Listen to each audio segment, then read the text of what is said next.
جناب لاپینسول، اولین من این است که یک هیئت از سازمان امنیت و همکاری اروپا و از دفتر انستیتوی دموکراسی و حقوق انسان یا در میان مردم معروف به بدیپچ وارد تاجیکستان شد و یک ملاقات های داشت در تاجیکستان.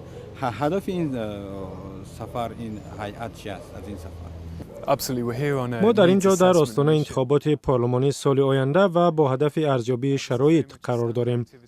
هدف ارزیابی پیش از انتخاباتی آموزش فضای کشور و هم آمادگی‌های فنی برای برگزاری انتخابات است. اینچنین هدف ارزیابی توانمندی‌های اعضای گروه ناظران در امر انجام کاری نظارت از انتخابات و هم مشخص کردن مسائل‌هایی است که این گروه سر آنها باید تمرکز کند. خود من همین هفته با کار همراه شدم. ما باید با اعضای کمیسیون‌های انتخاباتی، وزیر امور خارجه، وزارت امور داخلی، احزاب ثبت نام شده سیاسی، نمایندگان جامعه شهروندی و همچنین با مطبوعات ملاقات کنیم. این همه برای ارزیابی‌های ما و در کار نظارت از انتخابات در سال آینده مساعدت می‌کند.